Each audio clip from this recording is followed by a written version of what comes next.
This episode is brought to you by Shopify.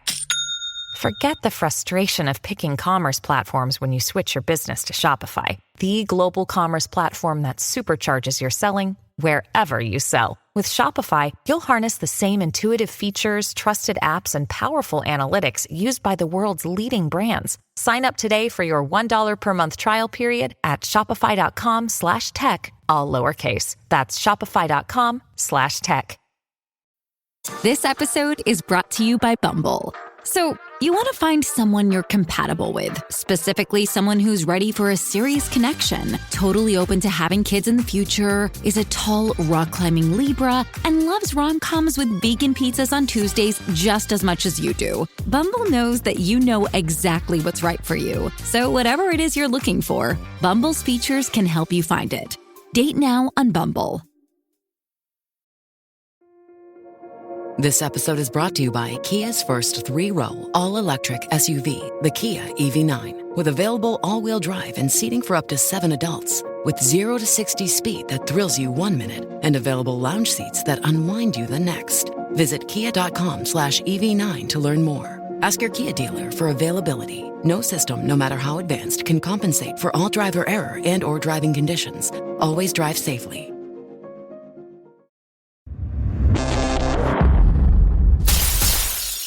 Hey guys, how you doing? It's Mick Tully. I can't believe it. The boys have finally allowed me to open up on the show. Normally, the guys always do the opener, not me. But what we're going to do is we're going to talk about how we've returned back post-COVID, post-corona.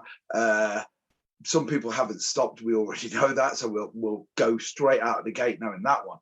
But what we're going to do is we're just going to talk about how gyms are now trying to get back in there, especially with, you know, martial arts. Quite funny, stay a meter away, or for you guys over there in the colonies in America, I think it's like 3 foot or something. You guys still say we use the metric system. You wouldn't know about that, but anyway, I have no idea. But it's quite hard to do martial arts unless you've got Inspector Gadget arms and legs to stay a meter away. So it's been a bit of a stumbling block for quite a few of us. So what we're going to do is we're going to go straight into it, and I'm going to go straight to NathanLeverton, for the simple reason because you're back now and things are starting to move again. So how have you found it? Yeah, so it's end of July as we're doing this, and we're about a week past Freedom Day, as they called it here, which is a very American sounding way of deciding that coronavirus is over. But it's not over. At this time, we've got over 30,000 cases a day. And I know a lot of young people, a lot of students and former students who have got it right now, who are ill right now. And it seems to be absolutely spreading like wildfire. There's a couple of gyms that I know that have had to close down straight away because everyone, staff and members, and everybody's got it. And that's the thing. There's that complete drop of restrictions in one go, which makes no sense. Obviously, it's just everywhere now. And I know gyms have taken, different routes with how to deal with this, both during the lockdown, and I guess we can talk about that and tread carefully through that, but also right now, we're trying to be a little bit careful. Obviously, we're doing a single training partner or we're doing training bubbles. We're not just letting it spread like through everybody, which is what's been happening. So far, so good. No cases. Obviously, we're really heavily emphasizing if someone's feeling ill or been around someone ill, just don't come into the gym, which I wish they would do anyway, because, but then again, hygiene's not always been the best thing in gyms, and that's probably something else we can cover. So, I mean, we don't want to drop anyone in it, obviously, but I mean, what's your experience with different gyms and how they've handled this? Me, I'll tell you right now, straight off the bat, I've said 2 things for a long time. One of them we will touch on, with social media, which people say it's the work of the devil, but I quite like it because all those years I would have had to invest in having conversations and relationships with people. Now all I have to do is just go onto their timeline, read the last 6 months, and then realize whether or not they're an idiot or not, and then just put them in that box and go, right, yeah, well, you're a guy that I don't really deal with, unless obviously I'm just bored and I want to poke you a little bit. But yeah, it's been very, very strange for me to watch. The people I thought were going to be really responsible weren't. and the people that I thought were the most irresponsible characters. Like, I mean, I've got friends of mine who are so irresponsible, but when it came to the gyms, they were actually really smart. You know, as I've said several times before, Nathan, you were the guy that made me realise that this was a real thing. You know, it was, you know, when we had a conversation, and it was that point where it was, as I said before, I've said several times about COVID. I used to love a conspiracy theory. I'd love to go on YouTube, Bohemian Grove, the whole 9 yards. I loved it until I was living in the middle of it. And then it was like, yeah. And then when I'm going to Asda for you guys in America, Walmart, right? I'm walking in there and people are fighting each other over toilet roll. And, you know, and I'm like, God, this is the end of the world. And then, you know, the training part didn't bother me. It was more important. Yeah, you were due to go to Italy, like right at the start of this, weren't you? Like literally just as it was starting in Italy, you were supposed to be going out there. Yeah, well, you see, this is the thing. I'd spoken to a few friends of mine. We were going out there. We had an Nino Santos seminar out there, and you got to remember, hindsight's a great thing. So now everyone's got an opinion, and everyone can be judgmental about it. But you got to remember, the world turned upside down. You know, one of the things I've often said through all of this is, we're going to get back to normal. We'll get back to normal. And what I always say is, Richard Reed, the shoe bomber, jumped onto a plane with literally a firework in his Air Jordans, right? That was it. It changed the world. That was a guy putting on a pair of sneakers with a firework in it and changed.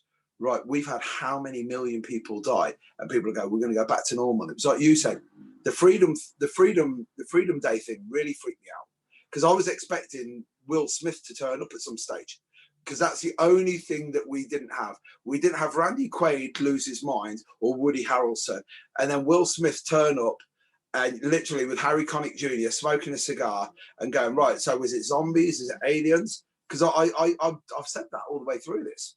Yeah, if we talk about a shit show bingo, right? Literally, the only thing we're missing now are aliens and zombies. We've had everything else. Like, literally, we've had the little monkey from Outbreak with Dustin Hoffman. You know what I mean? I literally just... Is that the end of the... Oh, God. Apologies if you can hear anything in the background. That's literally Thunderdome right now. You know what I mean? They're circling around my house. No, but as I said, I was supposed to go to Italy. And then my Italian friends were saying to me, Mick, they're closing whole towns down. And then I rang you, Nathan, and I was like, they're closing towns down, man. And then my friend Raffaella kept saying to me, no, Mick, there's no one going in, no one coming out. And I was like, civil rights. And she went, Mick, do you know anything about the Italian police? Guess what? Anyone says a word, they get a truncheon across the head. So that's why I was going right up until the day before. And I went over to get some money changed at the bureau to change. And when I went, it was closed. And I came back and said to my wife, I've had a bad feeling all week about going to Italy. I'm just not going to go. And then the next thing you know, boom, that kicks off. And then people were losing their minds for a while. And, you know, the training was funny, because to get back to that, I have friends of mine that were like, no, nothing changed for me. I just carried on training. And I was like, I never left the house for 7 weeks. My wife wasn't allowed. It wasn't like she was in the house arrested. It wasn't like coercive bullying or any of that stuff. I just said to my wife, I just don't think it's fair for you to go out, because you're asthmatic, I'm not. So I just go shopping, buy the bare essentials. And as I said before, I loved it. Like, this is the truth. COVID to me, even getting it when I had it last year, was a gift, because it made me question everything. What was important, which really was my wife and my children. That was it. Business I didn't give a crap about. And then when I got COVID and I had 3 days where I thought I was going to die, I was like, God almighty, ouch. And for a guy who's got a really happy-go-lucky outlook, when you stare down the barrel of the gun, because it's like, again, this is unprecedented times, because you've got COVID, you're feeling terrible, and then every time you look at anything to do with social media or anything to do with the media, they're going, you know, loads of people are dying, don't you, Mick? And like, there's my amygdala's going, you're going to die soon, Mick. And I'm like, no, I'm going to live to be 100. And I'm like, shit, I'm halfway through already. So yeah, for me, it's been dead interesting watching these guys. Like, Nathan, me and you both know. And again, if you want to know the truth, at the start of it, I was really pissed off with quite a few people. But then I'm just thinking people are dealing with it differently. But it's irresponsible, Nathan. I mean, Yeah, it's like on the one hand, I don't blame some of the gyms for staying open, especially the ones that were like small communities and they were looking after their people. Looking after the mental health of their people and being as careful as they can and doing, upping their hygiene procedures and that kind of thing. And in some ways, they maybe save lives, right? Because people are, a lot of people's mental health is based around their training. I think the ones that I do have a problem with were the ones who we're like trying to poach people. We're trying to poach, we're just absolutely using it as an opportunity to try and steal some ground on other gyms. And also people who were talking about other gyms who were closing and trying to protect their members in a disparaging way. Like that's the stuff that was like, okay, now it's shown who you are, it's shown the kind of people you are. Yeah, I mean, that feels like a natural point for me to jump in on because I'm a casualty of that later group. There's our gym closed down, June, permanently. And we talked a little bit about it on the show already, I think. But there's several factors, of course, that lead to that. But the last several final straws that broke the camel's back were COVID related, and in particular other schools in my community staying open and poaching guys from us. And it was surprising because there was a couple of people where I was like, man, I thought that was a pretty solid dude. And now you come to find out, oh, okay, you can definitely see people's true colors. That was true on social media in a lot of different ways. But Mick, like you said, there was also a lot of emotions running high in that stage of the game, early on. And so some people were being reactive and reflexive about different things. And I'm sure I was too. So that kind of stuff, it's very contextual online, but guys I know in my community or in the extended area here, who were just kind of fighting dirty at the end of it, who have a big smile on their face when they see you. But as soon as you turn around, it turns out, that's pretty frustrating. And I was sort of pissed at myself too, in a lot of ways, because I tend to have a good nose for that. Right. And martial art, you figure, well, even if you notice something on someone, like a lot of us in martial art are weirdos, or a lot of us have ego stuff, or, you know what I mean? So that's fine. We're all brothers, well, that sort of thing. You try to run with that attitude.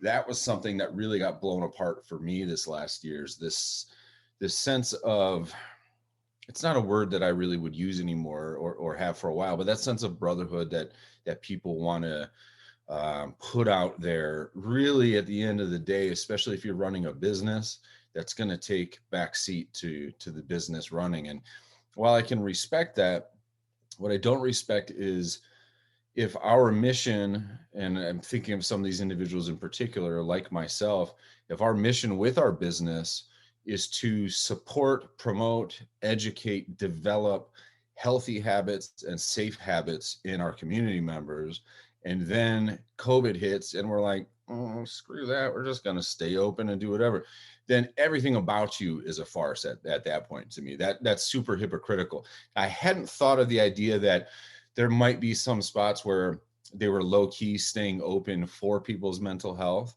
Like you had said, Nathan, I think that's a good point. Certainly that's a foot we always put forward in my gym, is the mental health support aspect of it. And I maybe should have thought of that.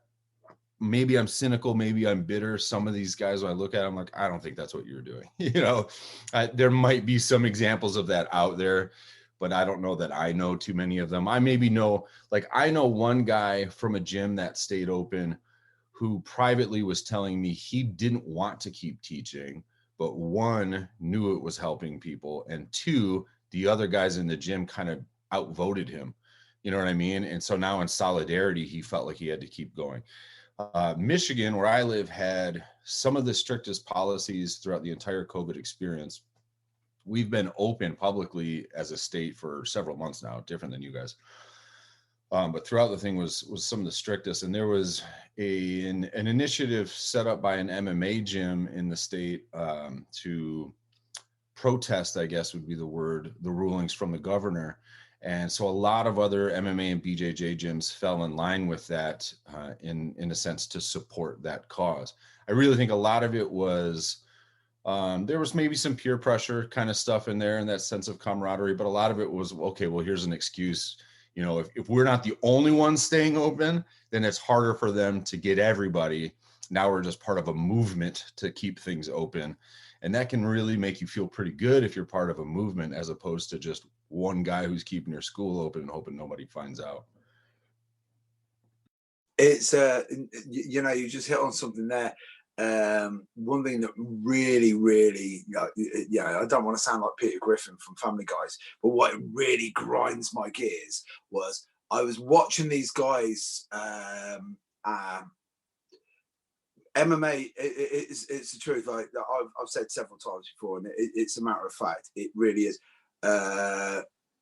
My own BJJ school, we were dead strict. We were like properly, and it like again, you know, Neil Simpkin and Andy McCready, who have like Gracie Barra Warsaw, Gracie Barra Cannock and Erdington, they actually ended up having a growth period. We had guys sign up while they were doing the Zoom classes, but like you know Neil Simpkin. It was like there was 3 classes a day, and he was delivering them like literally with vigor, and he was there, and he kept doing. He handled it like perfectly well. And then Nathan, I've said several times, Nathan's easily the only guy I know that really in the MMA world that stuck with it.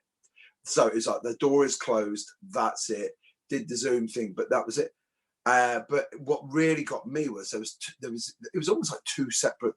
I can't use any other word apart from excuses. So you had the guys that were turning around, and they were literally total deniers, and it infuriates me because they would be like that. It doesn't exist. It's just not even a thing. And then which I won't mind. I quite like that group because they're only literally 20 or 30 seconds away from blaming it on the Illuminati, or there's a FEMA camp being built down the bottom of the road. So that's always quite amusing, good crack. But then you had the other guys who were dead against it, and they were talking about civil liberties and stuff, and they were like, yeah, but the thing is, everyone else might be scared, but I'm a martial artist, I'm not going to be scared. And that was the bit where it was like, are you afraid of this? And I'm like, do you know what, I'm wary of a fucking gun. You know what I mean? Like, it's like I can pretend it doesn't exist, but that gun exists and it can kill me. And then we just didn't know what was going on with COVID. And they were the ones that absolutely infuriated me, because they were like, oh, what sort of man are you to not, to be scared? And I'm like, a rational man, Nathan. Yeah, it's interesting you talk about the different groups. I definitely saw, the deniers and the people who were just kind of supposedly standing up against it. And it's weird, they were the ones who are actually often the more, in many ways, legitimate martial artists. They were the people who just are on the mat all day, every day, and maybe that's why they're not that educated, or maybe that's why they have the opinions they do. But there was also the groups of the more business orientated, shall we say, martial arts schools, who were either like, I'm just going to be savage here and just completely try and make money during this period. And then also there was the ones who were pleading poverty and stuff, and that was one of the ones that really annoyed me. Yeah, there was guys who were like, we need your donations. This is going to be such a terrible time. We need to get through this. And you're driving around in a nice car. You've got 3 houses. You've got all this. And it's like, well, I'm living, often hands about in rented accommodation near my gym, not making much money even before it closed often. And you're giving black belts to 5-year-olds and making, hundreds of thousands of pounds a year. And now suddenly you're talking about how terrible this is. It's funny. It's like, as I said, I won't mention names because these guys are very well known in the UK. And it was the Friday. I think I might have mentioned this before. It was in the UK. There was 2 pivotal moments. So you had a week where Boris Johnson turned around, and it was really funny because it just, like, the guy's a rat anyway. I don't care if you're watching this, Boris. You're a rat, right? But the thing was where sorry about that. Well, you might have to edit that bit out. Yeah, we don't know if he's a fan. No, keep it there. Yeah, NathanLeverton. No, keep it in. So, don't you dare. Rat is the very nicest thing I would ever call him. So you cut that out. So the thing is, he had the first week where he goes, we advise you to close. And immediately, I was like that going, there's something there, because this is a way of getting out of either paying, a payout on insurance or something. There's a legal aspect to why he's advising it, you know, not compelling people to do it. So that was when you started to get the ripples a little bit. You could see the fear come up. And then the following week, that was when all pubs closed on the Friday night. You know, Facebook was just awash with guys jumping up and down on bar tops, drinking, because the landlords are like, we've got to get rid of all of the beer. Just everyone pay 20 quid and just drink the lot. And I'm looking at this going, I hadn't left the house then for a week. And I was like, I don't know how anyone could do this. And it was at that moment where, God forgive me for saying this, I'm thinking to myself, if only COVID affected just like morons, this would be the greatest gift ever. You know what I mean? It's like, if we could get a 12 monkeys virus just for morons, you know, trust me, I'd get the ginger ponytail and deliver it. But what happened that night was 2 guys I know who have got massive academies. And again, it's not a judgment call, because the thing is, they've built these businesses up. They're huge. They're all over like social media. They're literally, it was, the only way I can explain it is it sort of started off like it was a telethon. So, you know, it was, dollars for Jesus, baby, you know, stuff like that. And then they were going, it's for the kids. It's for the kids. And then literally within 30 seconds, they're crying and they're like, and I'm thinking, you guys are leaders of men. You're the guy that says, bring your kid to me and I will make your child a champion. And I'm like, right. And now you can, might be a month, might be 2 months, might be 6 months, who knows? But I thought you guys were warriors. I thought you talked about there's different ways to fight this. You know, as I've said before, it's not because Nathan's one of my best friends. It's just I really believe this. NathanLeverton approached this the same way he would approach an MMA fight. He had strategies and tactics, and like Nathan will tell you, as he was approaching it, it was like, shit, okay, that single leg's not going to work. Oh, no, that double leg's not going to work. But it was like, all right, can I just get round? Can I get to the end of the round? And that's the thing. Yeah, the way I've seen people approach is everything. Nathan. Yeah, maybe you're giving me a bit too much credit there. I was as nervous with it as anybody. I definitely planned out going, right, if, can we afford to be shut for this amount of time, and then worked off that. I thought at the most it was going to be a year. Obviously, when everyone was saying a couple of months, I did say to my guys on the last day, it'd probably be a couple of months just to start with, and then we'll see. But obviously, Leicester had the longest lockdown in the whole of the UK. We were pretty much locked down the whole time. We had the worst restrictions and the longest lockdown. We had a very small period where we were allowed to do pad work for about 2 months at the end of last year, and that was it. That's the only other time we've had it. So yeah, it was hard. But I feel like we're being a bit negative about this. We talk about trying to find the good in stuff and things. So, like, how do you guys feel coming back? Like, I was touch and go for our gym, and I know Kurt lost his and now he's back. And it is hard coming back. It is a hard road back. Like we went from a couple 100 members to 0, right? And now we're building back up, and we're only we're not even halfway there yet. But we're working our way back. Hopefully, I would have thought maybe all these hygiene procedures and thinking about if you're not ill, don't come into the gym and that kind of stuff. I'm hoping that carries over, because especially MMA jiu-jitsu gyms are fucking filthy. Like, they're absolutely disgusting and full of staff and everything. And we obviously try and stay on that and be very careful about that. But when our guys visit other gyms, it's pretty grim. I'm hoping those kind of things stay. And I'm hoping the people who are coming back are a little bit more open to, because Mick said this to me basically. Mick was like, maybe your reputation because of the way you handled this will affect who comes in. And I'm hoping that. And also, it's definitely made me think about the people I want in and the people I want to be around. I've been getting more and more like that as I got older anyway. It's like, who do I want to spend the evening with? But even more now, it's like, well, if we're going to go through things like this, who's going to be there, Yeah, it's funny you said that, because me, it's been great. Lost a couple of students. If you want to know the truth, I don't think they're ever with me, really. I know that sounds dead cosmic, but I don't think they were with me. But today, this is the thing. I had a grading today. 7 guys graded with me, right? Normally it'd be 14, maybe even 18. So I had 7 guys. I gave a black belt out, and it was like, this is the thing. I know this is that. It sounds. I've told Nathan this about these guys several times. I've got these core group of guys who are basically, I actually call them the cornerstone of my gym. And two of them, they only do martial arts because they turned up with their kids. And I was like, so what are you doing then, big fella? I'm just going to wait for my kid. I threw him a pair of shorts, coming in. One of them, Steve Baisley, and he got his black belt with me today. And you know what the beautiful thing is? As I've said, I did say this earlier, it ranks in my top 5 achievements in martial arts that I actually got these guys to this level, and one of them too is black belt, because he's not a martial artist, he's not a weirdo. When people ask him what he does, he goes, I hit stuff and I swing a stick and a knife. And he's just a really lovely, lovely bloke. And that's what I've got out of it. What I got out of it was, who do I want to hang out with? Who do I want to be with? And then more importantly, I know the value of what martial arts is for some people. For some people, it was 2 hours a week because I had nothing better to do. And then there was guys who were using it as their lifestyle and using it to define themselves. And then what you find out is you get these great people that for those 2 hours when they're in there, it's everything. But then they've got normal lives as well. And it was just been so good. I really think, I truly believe, Nathan was saying about the negativity.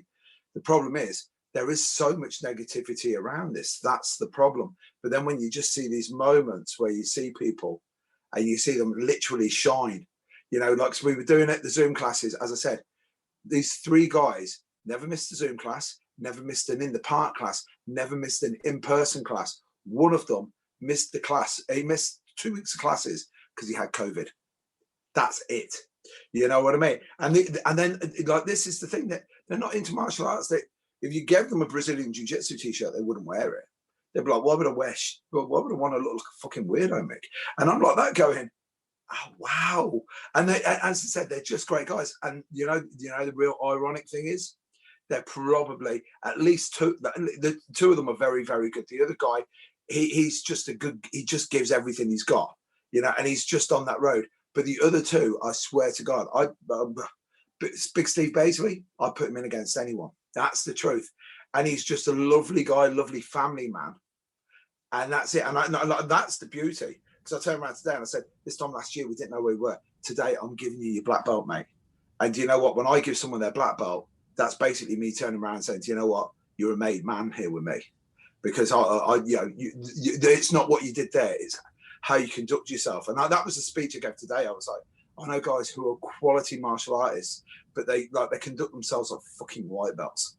And the problem is, yourself, Nathan, we've said several times, the great thing about jiu-jitsu, does it work for real?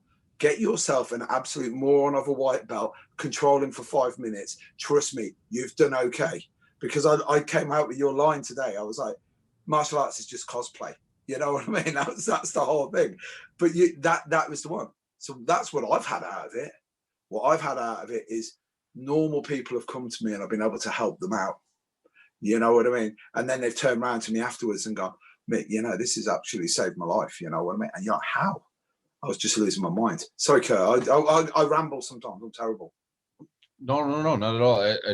I'll echo that. I mean, we've been open for just in general across the board for a few months now, and I've been back to teaching. We closed down, and one thing I did really love about my group of students, I want to give them some praise, the ones that were able to or chose to stick around. I lost my gym, and we were in a new space. We're running a whole studio from inside of a CrossFit gym, but we went from nothing to back up and running with a whole new program in about 2.5 weeks, which I think is a testament to martial art. You know what I mean? The idea of, well, we're warrior brotherhood thing, or we're fighters, and so we don't have to worry about COVID for whatever reason, I think is a little bit crazy. If you're really a warrior, then you make wise decisions about the tactics to make sure things stay correct. You were talking about guys who are like, oh, I never even changed my tune. Everything was business as usual for me. I know some guys who said that, and they're kind of cocky about it. I know other guys who said that and they're not saying shit now because they died. And that's the reality of it. You know what I mean? And so I was really proud of my group that they stuck to their guns. They did the right thing. They looked after themselves, their families. They kept themselves healthy. They did outdoor classes when they could. And when things did collapse underneath us for a variety of reasons, They just stepped up and said, okay, let's just do the next thing. I got a little bit of hustle in me, and so we worked it out, and we're still up and running. Now that we are back on track, what I'm excited about is to see, just like you said, the amount of normal people, not non-martial artists, civilians as it were, coming to martial art. Maybe they were always kind of curious about it, and now they're ready to try it. Maybe they were working out in a different way before, and this has sort of led them, this experience, the idea that they want something different for their fitness, right? As an outlet, as a physical outlet. I think as much or more than anything, and if you're a creative person, especially if you guys kind of being new to opening up, I would encourage you to lean hard into this and just try things out. People are more willing to give something a shot right now, has been my experience. They've been cooped up. They've been watching movie after movie. If they're working out, they're doing something on Zoom, or they're doing something on their own, or something on YouTube. They're hungry for human interaction. Just lifting weights won't always give you that, or going for a jog won't always give you that.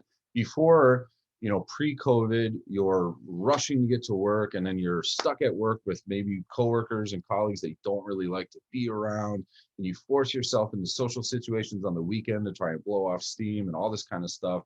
You got family around you. People wanted some alone time, some quote unquote me time. Well, now that you got forced to have quite a bit of that, and to sit on your couch and maybe not do as much for the last year and a half, now they want more social time, and martial arts is really beautiful for that, because it offers that very uniquely and very clearly. That's a huge part of it. So I'm getting more people that are coming through the door that are just excited about this as a practice. Teaching is harder in that regard, or at least it's different. And if you've got mixed groups, if you've got like my pre-existing group of people who were or have become martial artists, and now people who are coming to it more as enthusiastic tourists about it, you got to try to find a way to bridge that gap as you teach. And that's an interesting challenge, something we should talk about maybe on a future episode. However, it's exciting, and I'm lucky enough that the pre-existing students I have are really level-headed about the fact that, like, they all had a first day too. We talk about that all the time in my gym. Bruce Lee had a first day of martial art practice. Michael Jordan had a first day he picked up a basketball. So to be frustrated with somebody else that they're figuring it out is nonsense, because we all had the same thing. And so I think we're a good group for those people, and they naturally then are making their way to us. Doesn't mean that we're exploding right now, but the small amount of success, or progress rather, that we're seeing is a lot of fun. It's a lot of fun. And so it gives me an opportunity to go, what other groups might want to try this, right? Can I combine this kind of art with this? We're going to combine, summer's coming to a close, unfortunately, but music and martial arts. So there's live music and martial art training, food and martial arts. So there's 4-star meal being prepared off on the side by a chef while we train, and then everyone eats together. Film viewing and martial art, all these different things, where before maybe you're going, look, I'm too busy trying to keep everything afloat. Now, man, if you don't have your creative hat on, it's going to be tough stakes out there. I really like that idea about leaning into this, because, people have been sat around at home. They're looking for something to do. They've not had experience and social interactions, and they can get all that in the gym. It reminded me of an advert, actually. I saw an advert years ago for a gym, and it basically said, ever wanted to hit something? And like come down to us, and it's like, I think a lot of people have been stuck at home for a long time and definitely feel that, like, I just want to punch something to get that frustration out. So I reckon that's something we'll talk about a little bit more in trying to get people in. Let me ask you guys a question then. So the big thing for opening up for us, like, we don't really have social distancing restrictions anymore. It was 6 feet, but we're up in training. I know, like, it's funny, not to go back to the negative stuff, but when this thing first started, I remember saying, as a FMA person, as a Kali person, we've got it made, because your stick that you're using, if you're training with a rattan stick, is maybe 30 inches long, something like that. The other person's got one, and you're at a long range. So that social distancing might be built right into the practice that we're doing. Who I feel bad for is all these recently all over the place BJJ schools where you're literally sweating in each other's mouths. How the hell are you doing that with social distancing?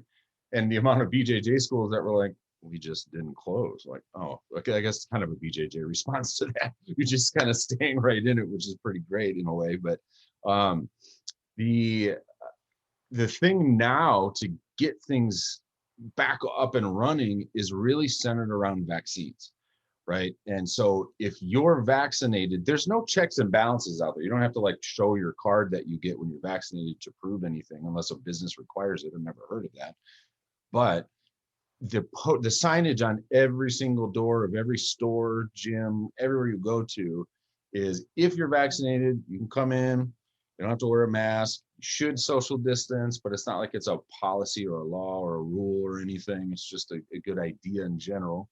But if you're not vaccinated, you have to put a mask on and you need to social distance. And if you've had any symptoms, go home, get the hell out. I'm surprised that I've not heard either of you use the word vaccine yet. And I know it's not because you're conspiracy theorists. I have to assume that somehow the rules or the culture around that is different. Have you guys had surplus access to that yet? Well, Kurt, yeah, you were talking about the vaccine.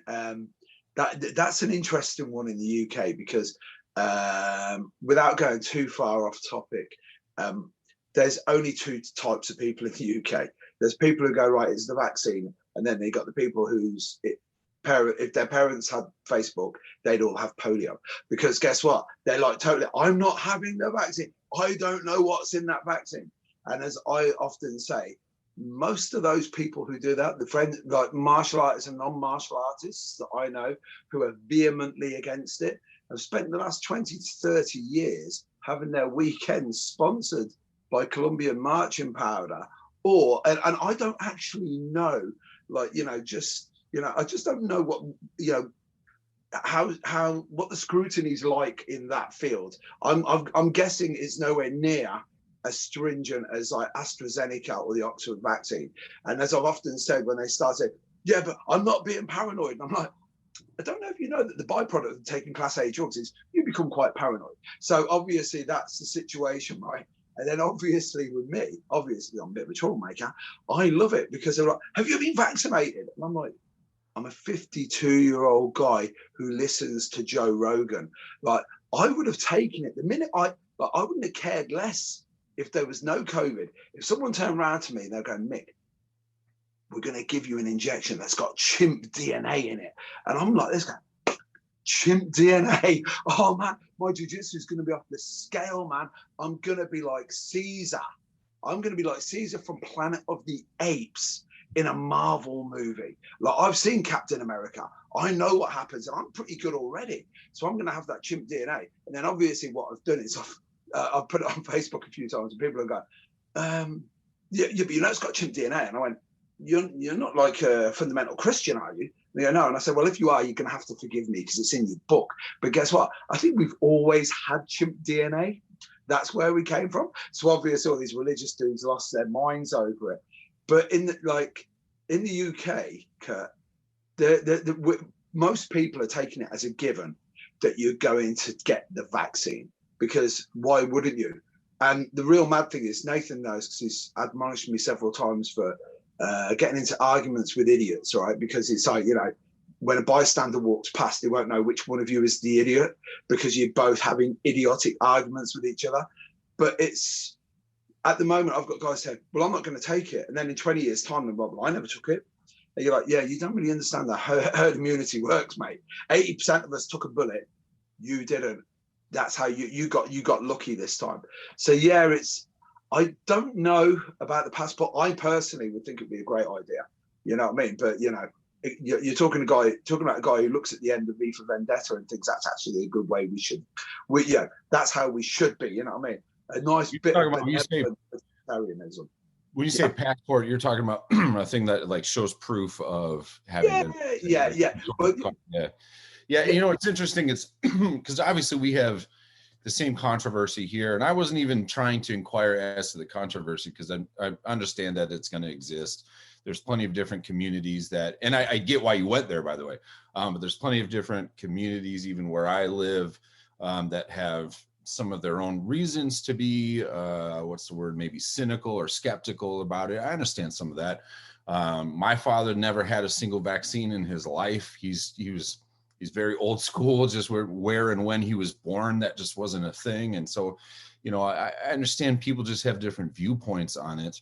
I don't understand the arguing about it ever, but I know here, like, there's a thing now in the last several years I've noticed. I support somebody voting, but it's really like when somebody votes for something, they get a little sticker. I don't know if you guys get it there. It says, I voted. And then they take a picture of themselves and put it on social media. And it's like a humble brag of, just so you know, I'm a good citizen, like, yeah, you should just do that, and I get you trying to support and encourage other people to do it. But there's a lot of look at me about it. And so I think with the vaccines, we're seeing that too. I'm seeing selfies of people going, I got it. Here's my card. I did it, and that's good. You're encouraging other people to do it, but it's still very look at me about it. Now, when you've got social spaces where half the people are going, I saw this video on YouTube, or I have this opinion, blah, blah, blah, blah, blah. This vaccine is terrible. And the other people are going, check me out. I'm such a good person. I got the vaccine. Now in this, at least in the social space and the digital spaces, that's going to be a recipe for a lot of arguing. Yeah, like I said, Mick said about the vaccine passport stuff here that's pretty much going to be coming. It's a difficult one. It's going to create like a two-tier system for people. Anything that kind of creates an underclass of people who might not be vaccinated for various reasons, because then you suddenly have to go, well, there's got to be exceptions because people might have done it, not got vaccinated for medical reasons or something else. And it's a really, really difficult situation. I'm worried about where it is going to go with it, because pretty much everything's being mishandled here. I mean, with the vaccine thing in there at the moment, that we're basically, Boris Johnson's currently doing an experiment to create a vaccine-resistant strain that's going to ruin everything, because what he's done is he's like, they've vaccinated like 60% of the country, and then just gone, cool, all restrictions, no masks, no nothing, everyone else. So it's just blitzing through, like I said, tens of thousands of cases a day, where a load of people are vaccinated and a lot of people aren't. It's like, it's pretty much the worst case scenario for creating another variant that's going to fuck everything up for the rest of the world. I mean, I know literally the WHO came out this week just going, what are you doing? And the Lancet did a letter from 120 like virologists just saying, like, Britain, what the fuck are you doing? Like, you're going to mess it up for everybody. Like, you are a threat to the world. So like the vaccine stuff, like, we did great vaccinating people, and then they've just used that to go Freedom Day and let everything out. So it does create a bad situation. So one of the things with, we talked about gyms earlier and their responses to it. So social media, I block a load of people, I mute a load of people. Like, Mick's one of my best friends, and I do have him muted because of some of the things he posts, which I'm sure we'll get to. During this period, I was getting a lot of people screenshotting what other gyms were saying. Gyms that were saying that it was all a hoax and this kind of thing. And I was getting a lot of screenshots of these sent to me. And I tried not to engage with it, but there was lots of people accusing other people of stuff and all kinds of things. And I always find this a difficult one. Like, I wonder about you guys. Like, do you accept students from your gym onto your personal accounts? Do you use your personal accounts as an extension of your brand? Do you put like personal stuff on there? Like, what do you do with it? Because I find that a difficult one. And with Mick especially, because some of the stuff he posts, like, does it ever come back into the gym? Does it ever like come around? I mean, he's got to be the first guy I've got to go to.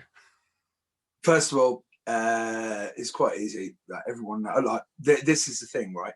I'm going to quote one of the loveliest people I know in the world, who happens to be married to one of my best friends in the world, Kurt Cornwell. And Mariah Cornwell turned around and said to Kurt, she just walked in one day, and he told me it while we were at camp. And it was really cool because the way he said it, the minute he told me, I was like, that mental picture, and I could visualize her doing it. And she just walked in with a smartphone, went like this, got it, and went, sometimes Mick makes it so hard to love him, right? Because it was like, and he told me, and it was that moment where I was sort of like, I was rather impressed, and at the same time a little bit disappointed, a little bit upset, because I wouldn't want to upset Anne, right? Because Anne Mariah is she is literally one of the only truly nice people that I've ever met, where there's no agenda. You know, where you meet some people and they're nice, and then you find out they're not really. Well, and that's like, because look, trust me, we're all flawed beings, you know what I mean? But she's just a lovely individual. And then me and Kurt have had the conversation. Me and you, Nathan, had the conversation. Will has been pretty cool, because Will's just given me a disapproving look every now and again, which basically is like when your dad's looking at you, like, I'm disappointed in you, Mick. And like, you know, go, oh shit, man, he used a disappointed word. And then obviously, Ant McGinley, you're going to be editing this. I had Ant McGinley say it to me once. He was like, yeah, you're going to have to go and clean up your Twitter account, Mick. And then he started talking about, like, I can't remember what we were going for. We were going for something anyway. And he said, you know, that Kevin Hart, he's not going on the Oscars now. And I went, dude, we're looking at getting a streaming thing, you know what I mean? They're not asking me to do the Oscars, you know, and I'm not Kevin Hart. I'm actually funnier. But anyway, the situation is, with me, I just see social media, and from day one, I've always known what it is. It's a ludicrous extension. It's like an episode of Black Mirror running concurrently, side by side with your real life. And when you look at it, and I'm like, I have a pretty cool life. And I see all these guys, I'm like, shit, man, I'm jealous of your life. And then I realized that they haven't got just a filter on their Snapchat. They've got a filter on their fucking psyche and their life. So the way I look at it is just be totally ludicrous, because people go, but Mick, you're nothing like that in real life. And I'm like, nobody on Facebook is like that. At least I'm honest. So like, it's, you know, I came out with it today. I had a really dear friend of mine who I went to school with. Her daughter's been having a hard time. She's come training. She did her first grade today. And it was really funny because it's really, really helped her out. She's a 13-year-old girl. And she was having some hassle at school. Long story short, I walked past her and I went like, I said, what are you? And she said, I'm a savage. And I went, you're a legitimate savage. So that's what, yeah. And then walked up to her mom and she said, what did you just say? And it was like, oh yeah, I just asked her what she was. And she went, oh, she'll tell everyone that she's a savage. Mick Tully's turn. And then I said, yeah. And I said, I'm a male chauvinist pig. I'm a really horrible man. Like, I don't understand, like, you know, the plight of women. And then she went, but Mick, this is the mad thing. If I just looked at you on Facebook, yeah. She goes, but how many people have you empowered? Especially, like, the thing is, that's my gig. That's what I love doing. But the crack is, I'm like, no. So if you're going to be on it, post whatever the hell you want, because guess what, that ain't me anyway. You know what I mean? It's like, yeah, without sounding out of order, it's one of those. It's that whole thing where you got a guy who's living in the box bedroom of his mum's house wearing a pair of Balenciaga trainers, or two single mums chinking glasses, prosecco with the girls, and you're like, yeah, prosecco with the girls, but your kids are having fruit shoots and Nutri-Grain bars for breakfast. You know what I mean? Like, yeah, get your priorities right. You know, that's one thing I've often said when people give me a hard time about that. I'm like, what? So I'm a dick on social media and I'm okay in the real world. At least I'm not a dick in both of them. You know what I mean? And again, the thing is, I don't take life seriously anyway. Kurt. Well, yeah, there's a lot there. I think we all know people. I can think of several who are good people, but they just try so hard not to be. You know what I mean? They try so hard to come across different or to say something different. The opposite is true. I know people who try really hard to be good people, and you sort of wish they didn't have to try so hard, right? You wish that they just were that way. But I do think, you know, especially young men, you meet people where you can tell they have a good heart, but for whatever reason, they just think they're supposed to put another foot forward. You know, the point here isn't to pick on Mick, but since you brought up Am and myself, you know, it's funny because there's that kind of idea, that sentiment of, you know, we know how big this person's heart is. Why are they trying so hard to act like that's not the case? Well, with Mick, the answer is because it's funny. It's on the internet. It's a joke. For other people, it's not. That's really their MO. That's how they are outside of the internet, real spaces, you know, as well as online. And so that can be a challenging thing. I think last year when some of that stuff was going on, I have to assume the American experience was somewhat different than yours. You know what I mean? when I think back on 2020 and I think of what it was like on social media, then I don't really think of COVID. I think of civil unrest. I think of things revolving around racism. I think of seeing people's true colors come through. I think of things that were said offline about the things that were said online to me, and being kind of shell-shocked by some of that stuff I was told. All different things like that, where I'm going, that was the experiences. You really got to peek behind everyone's curtain, because on a long enough timeline with quarantine, people just kind of fried out and started letting the air out a little bit, or had that indignant sense of, I've listened to enough and now I'm going to school everyone on what's what, which is never a good idea. Just in general, I don't think is ever a good idea. One thing that was really reinforced to me throughout that experience is that most of the people that I know everything. I didn't know that. Apparently that's the case. Everyone is right. And everyone has it all figured out, like when you're 16 years old or something like that. And that was surprising to me. And people who are like, I don't know why these people think they're right and know everything, because I do. And here's what's what, which is, how do you not see that that's the same thing? So that was always interesting and compelling to me. And so I think, at that time, Mick, you and I had really great conversations. This isn't necessarily just about us, but I think it's valuable. We had good, real, like interactive, real conversations at FaceTime, that kind of thing, about that topic, and realizing there's maybe a time for certain jokes, and a time where, unless you really want to be that troll, if you know who like Ari Shaffir or somebody is, unless you want to brand yourself as that guy, there's a time where any of us got to throttle back. And in the States, it was so different. And there was a chunk of time where people were really hurting here, and people were really scared. There was a lot of genuine fear, even in my own neighborhood. Things we can talk outside of Zoom about, some of those details that we probably have in the past, but it was pretty hairy for a while. And so, if in a way that I think our generation hadn't quite seen yet. The other piece to that is the fact that, like Mick, you said, how social media it's kind of like a playground in a way, where people put a certain sense of themselves forward, but also it's not real. But social media evolves. It started off one way, but where it is today is different. And who you talk to will make a difference. Whether you're 30 or you're 60, social media will have two different descriptions or definitions. And then you talk to somebody who's 16 to 22, and they're maybe the target for a lot of things, and they're sure as hell not on Facebook. And so their idea of social media is entirely different as well. They're using forums and apps and things that the three of us don't even know the names of, And so when we paint the social media experience with a single color, with our own brush, and we go, well, it's just this, so who cares?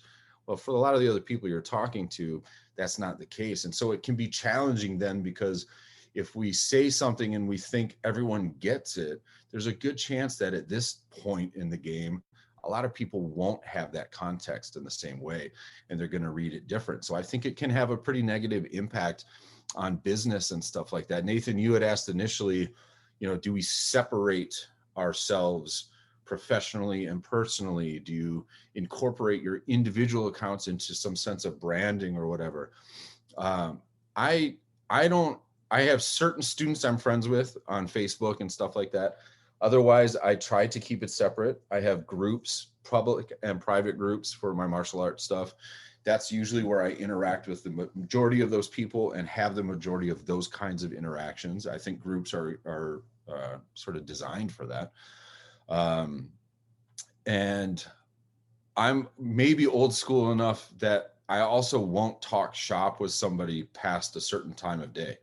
So if I have a student that messages me, whether they're a friend of mine or not, like a social media friend or not, if they have like a question about billing or something, and it's after 10 o'clock, I'm not going to talk to you about it. I'm just going to leave that and ignore it till it's the business day, that kind of thing. So I do kind of separate and differentiate some of that. Instagram is different than Facebook, and so I approach that totally differently.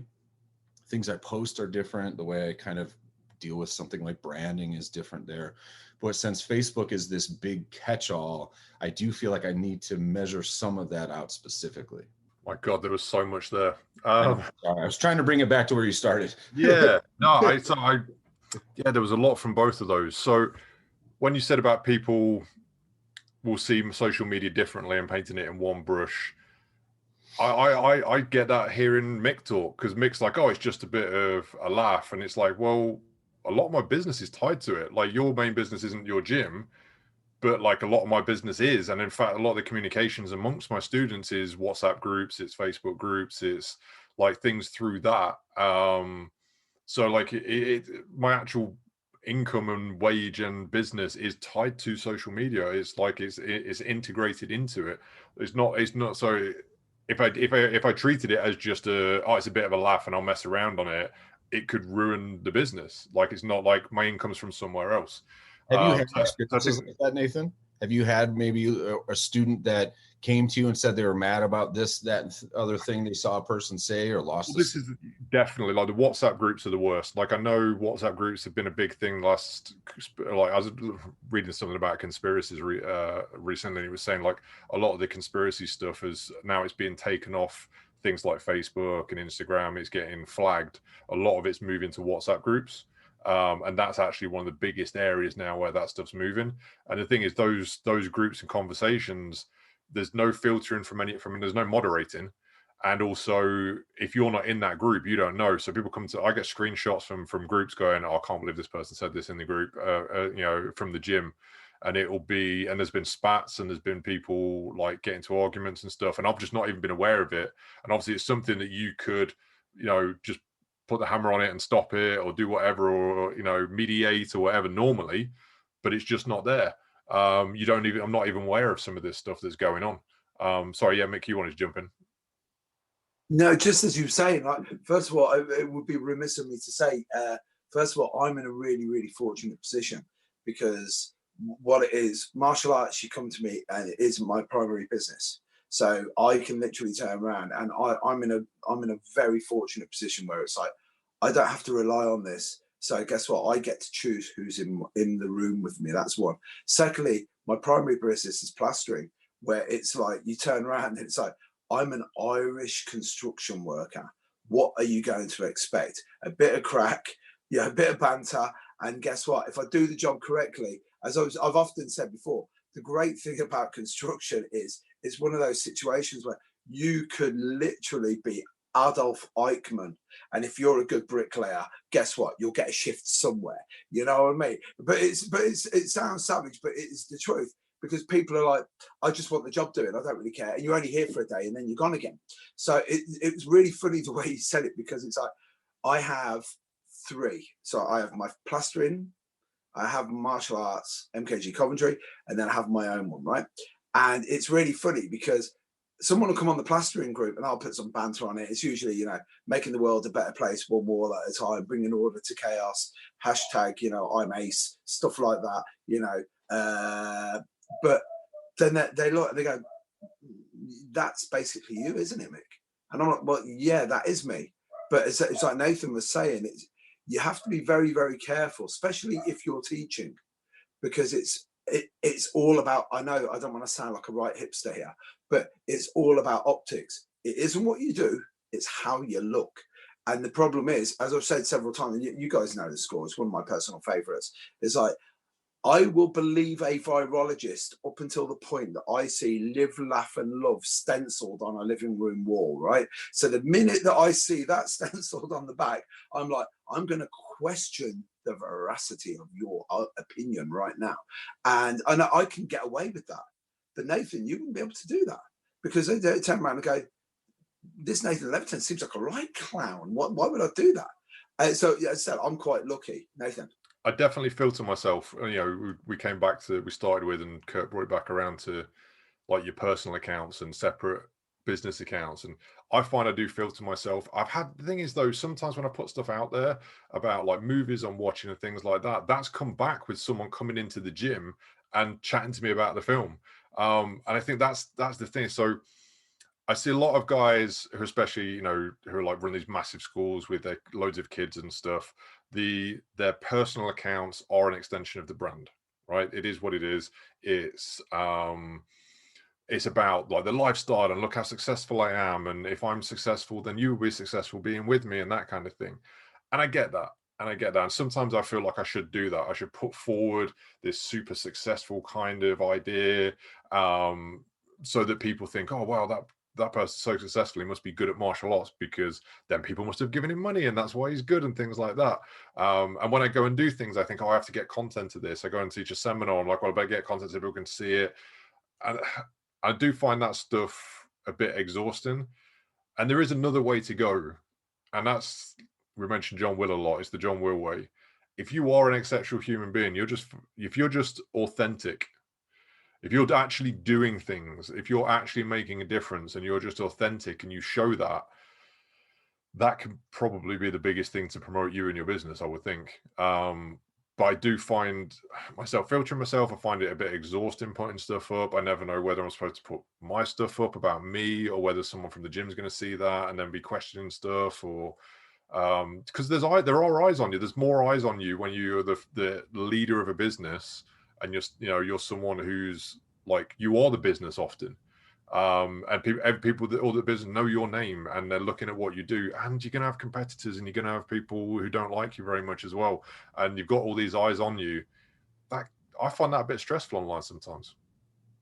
Yeah, it's I like that you just use the word authentic, and I'm kind of curious to get your guys' take on this, because I think you can be excuse me, you can be authentic but still diplomatic or sensitive or aware of things and of the climate that you're in. I think you can be authentic, and like what I see is a lot of people who go, what do you want from me? I'm an asshole. Like, that's a lazy thing to do. You know what I mean? Like, you're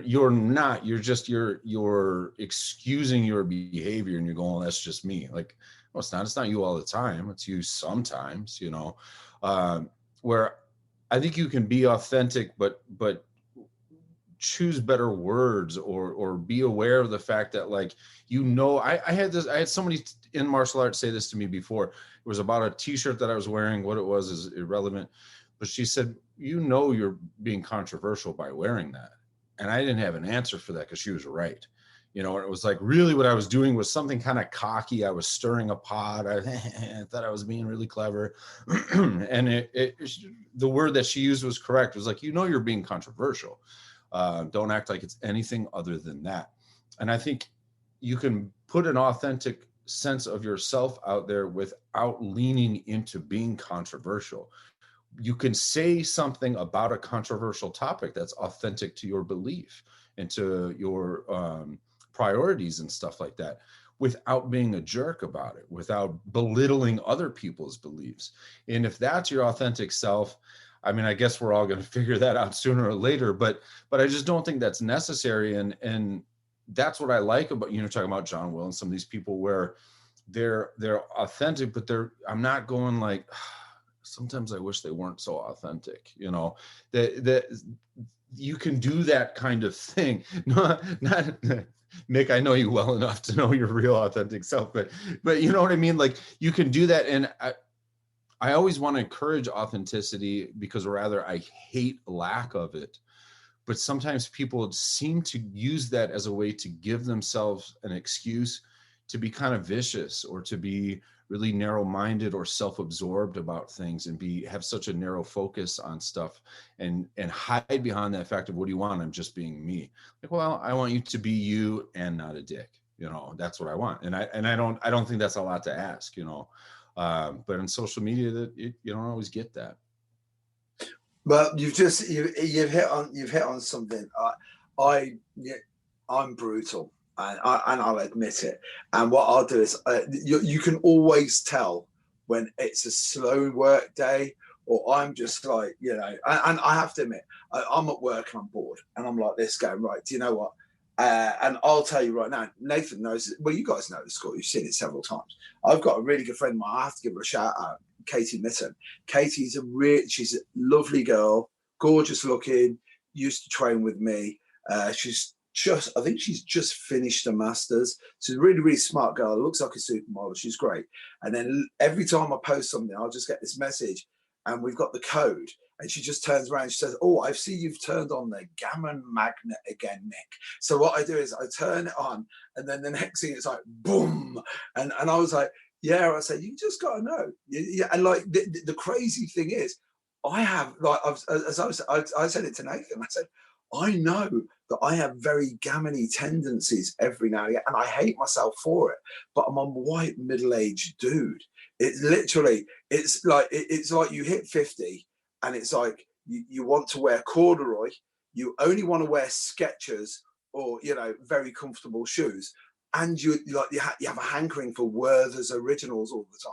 And for the Americans, you won't get this, but it's like you get to 50 and then you start really enjoying Last of the Summer Wine. You know what I mean? Like this TV series is shit, right? And then it's like, I want to watch documentaries, and you just know that you're getting there. Yeah, you know, it's like, oh, World War II, Third Reich. Oh, I'm in for the night now. So you know, it's like, oh, I'll watch that all night long. And it is hard, you know. It was like my son Tully, as I said, my three boys are like they inspire me all the time because they're just much better men than me. But Tully, we were having a bit of a crack, and then Chaz turned around to me and he said, "I'm going to leave you with an ancient Greek saying, Dad." And I went, "What's this?" And he said, "The destruction of civilization has started when children won't listen to their parents." And he goes, "Dad, that was 2,500 years ago, Dad." He goes, "We don't change." He said, "The problem is you don't understand." And it is the truth.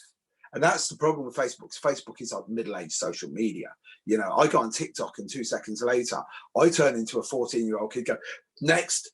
As like, you know, if you go on my Instagram is Brazilian Jiu-Jitsu and Hasbullah. That's literally the only things I want. Some little Chechnyan dwarf hanging out with a load of MMA guys and some Jiu-Jitsu. And when I look at that, I'm like, I'm about 22 years of age. Like honestly, and then I go on Facebook and I'm my proper age again. You know what I mean? And it's bad. I know what I do, but if I owned a gym, you guys know the problem is, if I owned a gym, people go, "Mick, I saw what you put on Facebook." I'm like, "Yeah, but that's me, isn't it? What did you think you were going to get?" You know? Yeah. I literally give you an idea, boys. I had a kid today, we were training, we were doing the grading, and he was putting the effort into it. And I said, "Look, I don't want to quote Bruce Lee, but where's the emotional content, bro?"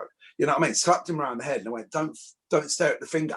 And he was like, "What finger?" And I was like, I'm coming out with all these mad old references. This kid didn't get anything. I said, "Look, if you don't shape up, mate, you're going to have to go to the Taibo class down the road."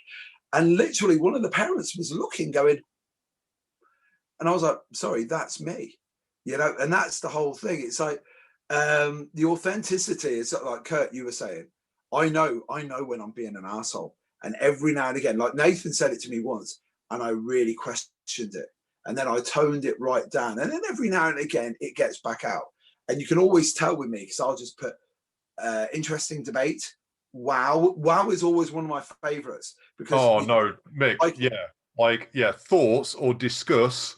Or it's always the absolute worst. And the thing is, the people you always trigger are some of the nicest people. The thing is, you talk about authenticity. The person you are and the person you show and the person who helps that 13-year-old girl and helps that kid. If people saw that online, it would be so inspiring for everybody. And I have to explain to people, like people get to know me and know you through it, and then they add you, then they message me like, what's up with Mick? Like, is that what Mick really thinks? And I'm like, oh, no. He just sees it as just a game. And although I've got to admit, I didn't think one of my, you know, it's obvious, but one of the biggest kind of thing, my takeaways from today, I didn't think it was going to come from Mick about social media, but it kind of did. Yeah. It is ludicrous. It really is. And I think I should kind of remember that a little bit more. If I could do one thing, it would be to turn around and just go, you know, none of this is real. Like, you know, like, and again, bringing it back to what Kurt was saying, it was like, you guys might have noticed last year, I was nowhere near as like when I say savage, there's certain things that I'll come out with, you know, and I know it's low hanging fruit 9 times out of 10, but you see the really important stuff, I didn't touch with a barge pole, wouldn't go near it for the simple reason that, guess what? That isn't time for trifles. That isn't time for frivolity. That's the time when you turn around and when people say, what's your opinion? And I'm like, my opinion? Well, I'm a plasterer. I can't. My opinion is this. I don't know anything about that. Yeah, what I do know is the world sucks. And I know that if I can just have a bit of a laugh, then great. But, you know, people do hurt. And like the one thing I do know about my social media guys is this, that literally I've had people come around and they've gone, Mick, you know, that really has affected me. And I'm like, why? And then they'll tell me a backstory about something. And I'm going, dude, you got to get rid of me on Facebook, man, because I will trigger shit. And like the fact that I thought that I've upset you will really, like, it just brings sadness to me. You know what I mean? So I've tried to be like that. But the problem is I've got 5,000 friends and fucking about 7,000 followers. You know what I mean? It's like, sorry, but, you know, there's going to be some characters on there that won't like it. And I know, yeah, what I do is I don't want to sound like Steven Seagal at the end of like On Deadly Ground, you know, where he's there and he's with all the Inuits. I want to be a better man and all of that. I'm just a bit of a rat sometimes. Sorry. You know what I mean? That's how I am. So I understand me. Kurt. Well, you know, I think we would be remiss if we didn't at least give a little bit of a loving shout out to social media, as so many of our listeners find their way to us because of social media. So thank you for being on social media and enjoying your time there so that you can find the world of martial arts and listen to us. I'm grateful to be able to have these interactions with you guys in digital spaces. And I'm well aware that there's a lot of people who don't have access to real conversations with real people in their daily lives for whatever reasons. Their work is isolating, their mental health leaves them isolated, and that things like social media do give them an outlet in a lot of different ways. And I think for those people, it is very real. And I respect that. And we can have a lot of opinions about whether it should or shouldn't be. But to a certain degree, I feel lucky that that's not the case for me, that it is sort of a sidelined thing and it's not a big part of my actual reality. It's more of a distraction from actual reality, for better or for worse. And so, you know, I get that it's subjective for everyone, that it evolves just as we do. I've changed a lot over the years. And I'm sure if I looked back on my social media from 15 years ago, I'd be wanting to clean up and delete like crazy. So, you know, I think it's important to keep those things in mind, but it is a pretty great tool that gives us access to a lot of people and a lot of things. I'm not just trying to be an advocate for it, but the fact is we've got the opportunity over the last year and a half to continue training, continue interacting from home while we're forced to shelter in place. And it's been pretty invaluable for that reason. I get to know NathanLeverton, for example, because of social media. And that's a pretty amazing thing in my life to be able to do that. And you as well, Will. Mick, obviously, I know already. So it's pretty cool to have access to that. And, you know, we all just try to encourage each other to be level-headed about it in the meantime. And if you've got people that choose not to be, well, then I guess they tell you something about themselves and you choose what to do with that. I liked how you brought it round and said some positives about social media, because it is ludicrous, but also we make connections through it.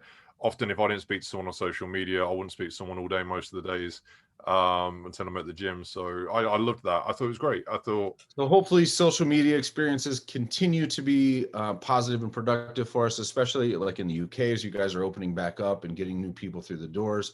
It's a great tool and opportunity to have people find and access the programs that you guys put out there, because with so many people not having access to individuals in their lives who have to use things like social media, something like martial art is an excellent alternative that gives them some confidence, some strength, some encouragement, and a tribe of people around them that can help support them and give them something different in their life than just the kind of endless echo of voices that we see in social media. And so we have an opportunity to use one thing to help the other, and that's a pretty cool opportunity.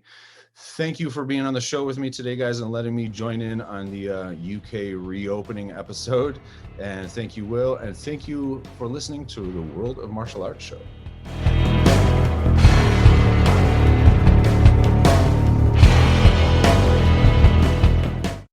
Sports Social Podcast Network. Judy was boring. Hello. Then Judy discovered ChumbaCasino.com. It's my little escape. Now Judy's the life of the party. Oh, baby, mama's bringing home the bacon. Whoa, take it easy, Judy. The Chumba life is for everybody. So go to ChumbaCasino.com and play over 100 casino-style games. Join today and play for free for your chance to redeem some serious prizes. ChumbaCasino.com. No purchase necessary. Void where prohibited by law. 18+ terms and conditions apply. See website for details.